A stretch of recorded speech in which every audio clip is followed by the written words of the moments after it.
का प्रधानमंत्री आवास योजना ग्रामीण वर्ष 2024-25 से संबंधित आज के इस खास वीडियो में। तो साथियों, आज की इस वीडियो में मैं आप सभी को बताऊंगा कि भारत सरकार के ग्रामीण विकास मंत्रालय द्वारा प्रधानमंत्री आवास योजना ग्रामीण के तहत जो नए रजिस्ट्रेशन यानी कि नए आवेदन की प्रक्रिया को शुरू की गई है, उसके अंदर आप किस तरीके से अपना जो है आवेदन दे सकते हैं। और इसकी जो ऑफिशियल फॉर्म है साथियों, ऑफलाइन जो फॉर्म है वो भी हमारे जो वेबसाइट है उसके अंदर उपलब्ध करा दिए गए हैं। इस वीडियो के अंदर आप किस तरीके से उस फॉर्म को डाउनलोड कर सकते हैं उसके विषय में जानकारी दूंगा। उस फॉर्म को किस तरीके से आप फिलअप कर सकते हैं उसके विषय में भी बताऊंगा। कौन कौन से आवश्यक दस्तावेज इस योजना के तहत आवेदन करने के लिए लग रहे हैं उसके विषय में भी डिटेल जो जानकारी है वो इस वीडियो के अंदर एक्सप्लेन करेंगे। और साथियों, ये फॉर्म आपको कहाँ पर जमा करना है, जो सर्वेयर है वो क्या आपके घर पर आएंगे या फिर पंचायत कार्यालय में जाकर आपको जो है फॉर्म को जमा करना है, उससे संबंधित पूरी जानकारी इस वीडियो में जो है क्लियर करने वाला हूँ। तो वीडियो में एंड तक बने रहिएगा। तो चलिए साथियों, बिना किसी देरी किए वीडियो को शुरू करते हैं। उससे पहले आप सभी से रिक्वेस्ट करते हैं, अगर हमारे चैनल पर पहली बार आए हैं तो चैनल को जरूर सब्सक्राइब कर ले, ताकि इस प्रकार के कोई भी वीडियो हम कभी भी अपलोड करें हमारे चैनल पर तो साथियों सबसे पहले अपडेट आपको मिल सके और आप सरकारी योजनाओं से जो है अपडेटेड रह सके। तो साथियों देख सकते हैं, डिजिटल सहायता की जो ऑफिशियल वेबसाइट है उसे हमने यहाँ पर ओपन किया हुआ है। इस पर जो है प्रधानमंत्री आवास योजना ग्रामीण के अंतर्गत जो नए आवेदन वर्ष 2024-25 के तहत चल रहे हैं उसमें किस तरीके से आप आवेदन कर सकते हैं उससे संबंधित जो है जानकारी अपडेट कर दी गई है, जिसमें पूरी डिटेल यहाँ पर जानकारी दिए गए हैं कि सर्वे किस तरीके से होंगे, फॉर्म आपको कहां पर मिलेंगे, आवेदन की जो स्वीकृति है वो कैसे होगी, कौन कौन से दस्तावेज लग रहे हैं, पूरी जानकारी आपको यहां पर देखने को मिल रहे हैं। उसी के साथ जो योग्यता है वो क्या है, कौन कौन सी चीज़ें आपके पास होने चाहिए तभी आप इस योजना के लिए लाभ ले सकते हैं, कौन कौन सी चीज़ें आपके पास नहीं होने चाहिए तभी आप जो है इस योजना के लिए आवेदन कर पाएंगे। तो चलिए साथियों, मैं स्टेप बाय स्टेप जो पूरी जानकारी है वो सबसे पहले आप सभी को प्रोवाइड कर देता हूँ। उसके बाद फॉर्म को डाउनलोड करके किस तरीके से आप उसे फिलअप कर सकते हैं उसके विषय में भी जानकारी दूंगा। इस वेबसाइट का लिंक आपको वीडियो के डिस्क्रिप्शन में मिल जाएगा। आप उस पर क्लिक करके इस वेबसाइट के अंदर आ जाएंगे। वीडियो के डिस्क्रिप्शन में आप सभी को व्हाट्सएप चैनल का भी लिंक दिया गया है, वहां पर लेटेस्ट अपडेट्स आप सभी को प्रोवाइड की जाती है, या फिर आप गूगल पर डिजिटल सहायता सर्च करके भी इस वेबसाइट के अंदर आ सकते हैं। यहां पर आने के बाद इस योजना के तहत 2024 के अंदर जो नए नियम बदले गए हैं उसमें मुख्य उद्देश्य क्या है लाभार्थियों को लाभ देने के लिए, उसी के बाद योग्यताएं क्या होनी चाहिए उसके विषय में डिटेल्स लिखे गए हैं। आप देख सकते हैं यहाँ पर, आप इस आर्टिकल में आके जो है इसे पढ़ भी सकते हैं। मैं कुछ चीज़ें आपको यहाँ पर बता देता हूँ। इस योजना का लाभ प्राप्त करने के लिए सरकार ने कुछ खास पात्रता मानदंड निर्धारित किए हैं। इन मानदंड के तहत केवल वही परिवार योजना का लाभ उठा सकते हैं जो निम्नलिखित शर्तों को पूरा करते हैं। बीपीएल कार्ड धारक, यानी कि किसी भी प्रकार के अगर आपके पास, आपके परिवार के पास कोई भी राशन कार्ड है तो आप जो है इस योजना के लिए जो है आवेदन कर सकते हैं, आप एलिजिबल है। उसके बाद बेघर या कच्चा मकान पर साथियों ये बताया गया है कि लाभार्थी का अगर अपना घर नहीं है तो वो इस योजना के लिए आसानी से आवेदन कर पाएंगे। अगर उनका कच्चा घर है तब भी वो इस योजना के लिए आवेदन कर पाएंगे। उसी के साथ यह भी इस बार जो है नियमों में बदलाव करते हुए बताया गया है कि अगर परिवार में किन्हीं को इस योजना के तहत लाभ मिल चुका है, अगर पिताजी को इस योजना के तहत लाभ मिल चुका है तो उनके बेटे को शादी के उपरांत जो है उन्हें इस योजना के तहत लाभ मिल पाएगा, वो इस योजना में आवेदन कर पाएंगे। उसके बाद और भी चीज़ें लिखी गई हैं कि परिवार के पास कोई अपना पक्का मकान नहीं होना चाहिए, फिर उनका मकान कच्चा होना चाहिए, या फिर उनका जो है मकान कच्चा होना चाहिए, उसके विषय में लिखे गए हैं। नॉन मोटर वाहक धारक, जिन परिवारों के पास तिपहिया या चौपहिया वाहन है वो इस योजना के लिए पात्र नहीं है। पहले ही मैंने आप सभी को बताया था कि अब मोटरसाइकिल वाली जो मानदंड था साथियों उसे अब हटा दिए गए हैं। अगर आपके परिवार में मोटरसाइकिल है फिर भी आप इसमें आवेदन कर सकते हैं। तिपहिया और चौपहिया वाहन वाले इसमें आवेदन नहीं कर पाएंगे। कृषि भूमि, जिनके पास 0.5 हेक्टेयर से अधिक भूमि कृषि भूमि है उन्हें भी इस योजना से बाहर रखा गया है। तो ये चीज़ें आप सभी को ध्यान में रखना चाहिए। गैर कृषि उद्यम, जिन परिवारों के पास पंजीकृत गैर कृषि उद्यम है उन्हें भी इस योजना का लाभ नहीं मिलेगा। ये भी चीज़ यहाँ पर मेंशन की गई है। सरकारी कर्मचारी, जिन परिवारों का कोई सदस्य सरकारी कर्मचारी है वो भी इस योजना के लिए पात्र नहीं होंगे। तो लाभार्थी होने के लिए आपको आपके परिवार में कोई भी सदस्य जो है सरकारी कर्मचारी नहीं होने चाहिए। अब यहाँ पर आवेदन की प्रक्रिया बताई गई है, किस तरीके से आप आवेदन कर सकते हैं, जिसमें ग्राम प्रधान से आप संपर्क कर सकते हैं। ये तो पहले की प्रक्रिया है, अभी जो सर्वे मोड में चल रही है उसको लेकर भी विशेष जानकारी यहाँ पर दी गई है। अब आवश्यक दस्तावेजों के बारे में मैं आप लोग को यहाँ पर बताना चाहूँगा, कौन कौन से आवश्यक दस्तावेज के बारे में बताए गए हैं। आवेदन करने से पहले आपको कुछ आवश्यक दस्तावेज तैयार करने होंगे, जिसमें Aadhaar card, bank passbook, ration card और मोबाइल नंबर। और इसके अतिरिक्त मैं आपको कुछ चीज़ें और बता देता हूँ, जैसे एक नरेगा जॉब कार्ड है वो भी आपको तैयार रखने होंगे। उसके बाद आपको अपनी ज़मीन से संबंधित दस्तावेज, जहाँ पर आप घर बनाना चाहते हैं, उसको आपको वहाँ पर क्लियरिफाई करना है कि वो ज़मीन आपका ही है या फिर दूसरे किसी का है। उसके बाद आपको अपना निवासी प्रमाण पत्र या फिर जाति प्रमाण पत्र भी मांगा जा सकता है, तो वो भी आप जब मांगा जाएगा वो अब प्रोवाइड कर देंगे। तो ये सिर्फ कुछ दस्तावेज होते ही अगर आपके पास होते हैं तो आप इस योजना के लिए आसानी से आवेदन कर सकते हैं। सर्वे किस तरीके से होंगे? ग्राम प्रधान या ग्राम सचिव, जो भी सर्वेयर इसके लिए नियुक्त किए गए हैं, उनके द्वारा परिवार का सर्वेक्षण किया जाएगा। ऐसे सर्वेक्षण के माध्यम से यह सुनिश्चित किया जाएगा कि आप इस योजना के लिए पात्र है या फिर नहीं। अगर आपने आवेदन पहले से किया हुआ है फिर भी आपका सर्वेक्षण होगा। अगर आप योग्य होंगे तभी आपका नाम इस लिस्ट के अंदर रखा जाएगा। अगर आप अयोग्य है तो इस योजना के लिए इस योजना की जो सूची है उससे आपका जो नाम है वो हटा दिए जाएंगे। आवेदन फॉर्म के बारे में भी जानकारी दी गई है कि आवेदन फॉर्म में कौन कौन सी चीज़ें भरनी है। वो मैं आप लोगों को लाइव फॉर्म को डाउनलोड करके फिर फॉर्म में किस तरीके से आप भरेंगे उसके विषय में जानकारी दे दूंगा। आवेदन की स्वीकृति कैसे होगी? आवेदन की प्रक्रिया पूरी होने के बाद आपका आवेदन ग्राम प्रधान या ग्राम सचिव द्वारा फॉरवर्ड किया जाएगा, इसके बाद आपके आवेदन की स्वीकृति या अस्वीकृति की जानकारी आपको दे दी जाएगी, जो कि प्रखंड और जिला स्तर में किए जाएंगे। अब इससे योजना से जुड़ी जो है जो महत्वपूर्ण चीज़ें हैं वो यहाँ पर बताई गई है, जिसमें कौन इसमें आवेदन लेते हैं, कहाँ पर आपको आवेदन करना है, इसमें पूरी जानकारी यहाँ पर लिखी गई है। आप स्वयं इसे पढ़ भी सकते हैं। अब यहाँ पर आपको आधिकारिक वेबसाइट का लिंक और फॉर्म का लिंक उपलब्ध कर दिया गया है।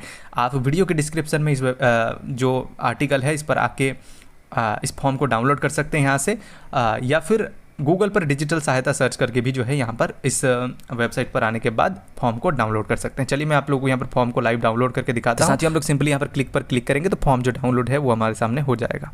तो साथियों देख सकते हैं जैसे हमने यहाँ पर फॉर्म डाउनलोड पर क्लिक किया है, हमारे सामने प्रधानमंत्री आवास योजना ग्रामीण का जो आवेदन पत्र है वो कुछ इस प्रकार से डाउनलोड हो चुका है, जिसमें उसी के साथ आवेदन द्वारा सहायता राशि हेतु आवेदन पत्र, ग्राम सेवक, टैग अधिकारी, ई मित्र आदि के माध्यम से उसके विषय में भी जानकारी यहाँ पर दे दी गई है। यहाँ पर आपको सबसे ऊपर में प्रधानमंत्री आवास योजना ग्रामीण का आवेदन पत्र के रूप में यहाँ पर जानकारी देखने को मिलेगी। सबसे पहले क्या करना होगा नहीं करना होगा उसके विषय में यहाँ पर मैं आप लोगों को अब जानकारी दे देता हूँ। सबसे पहले इस फॉर्म को जब आप फिलअप करेंगे उसमें आपको ग्राम पंचायत द्वारा ग्राम पंचायत जो भी आपका होगा वो आपको यहाँ पर लिखना है। उसके बाद यहाँ पर पंचायत समिति, अगर ग्राम पंचायत या पंचायत समिति जो भी होंगे उसे आपको यहाँ पर लिखना है। प्रार्थी वर्ग, अनुसूचित जनजाति, अनुसूचित जाति, अल्पसंख्यक, ओबीसी या अन्य कौन से वर्ग से है उसे उन्हें जो है ये जो खाली जगह दिए गए हैं वहाँ पर भरना है, वो जो है वहाँ पर लिखना होगा। उसके बाद यहाँ पर आवेदक का फ़ोटो आवेदक द्वारा प्रमाणित, यानी कि आवेदक को यहाँ पर सिग्नेचर करते हुए अपना फ़ोटो को यहाँ पर चिपकाना है।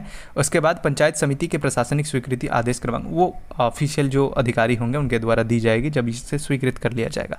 नीचे नाम लिखने होंगे। यहाँ पर कुछ पात्रता के बारे में बताए गए हैं कि ACC 2011 के आधार पर तैयार की गई वरीयता सूची, जिन्होंने पूर्व में किसी भी योजना अंतर्गत आवास हेतु अनुदान सहायता प्राप्त नहीं की है तथा वर्तमान में पक्का आवास नहीं है, वो इसके लिए पात्र है, ये जो यहाँ पर फॉर्म के अंदर मेंशन किए गए हैं।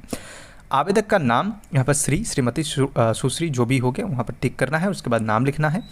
पति का नाम नीचे लिखना है। उसके बाद ACC 2011 की वरीयता सूची में दर्ज परिवार के मुखिया का नाम, अगर ACC सूची में आपका नाम है तो परिवार के जो भी मुखिया का नाम उसमें दर्ज है उसको यहाँ पर लिखना है। उसके बाद साथियों चौथे नंबर पर आपको यहाँ पर 3 नंबर फिलअप करने के लिए कहा जाता है, जिसमें बताया गया है कि ACCC 2011 में आवेदक का 3 नंबर।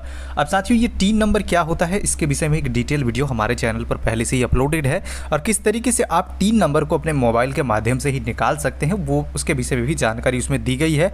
आप उस वीडियो को देख ले, आप वहाँ से 3 नंबर निकाल लेंगे, उसके बाद इस फॉर्म को फिलअप कर देंगे। तो साथियों उस वीडियो का लिंक आपको आई बटन में और वीडियो के डिस्क्रिप्शन में भी प्रोवाइड किया गया है, तो वहाँ पर क्लिक करके आप जो है उस वीडियो को देख लेंगे। उसके बाद साथियों यहाँ पर बी में लिखे गए हैं आधार संख्या यदि उपलब्ध हो। उसके बाद जगह खाली दिए गए हैं, यहाँ पर आधार संख्या को भरने हैं।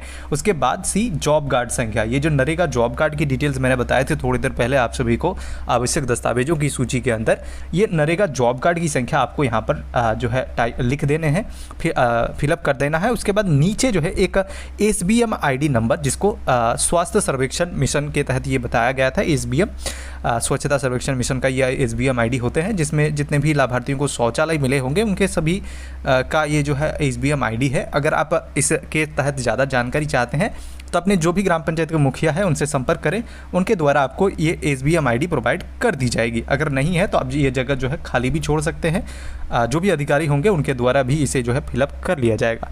उसके बाद यहाँ पर एक बाबा कार्ड नंबर बताया गया है, ये स्पेसिफिक कोई स्टेट के लिए है, तो आप अगर दूसरे स्टेट से संबंधित है, अगर आपके पास है तो आप ये डाल देंगे, अगर नहीं है तो आप इसे खाली रहने। उसके बाद साथियों 5वें नंबर पर बताया गया है कि आवेदक का ACCC 2011 के अनुसार वरीयता क्रमांक, ACCC की जो 2011 वाली सूची है उसमें कौन से नंबर पर आपका जो है नाम है, वरीयता सूची क्या है वो यहाँ पर आप, वरीयता सूची में आपका जो क्रमांक है वो क्या है वो आपको यहाँ पर लिखना है।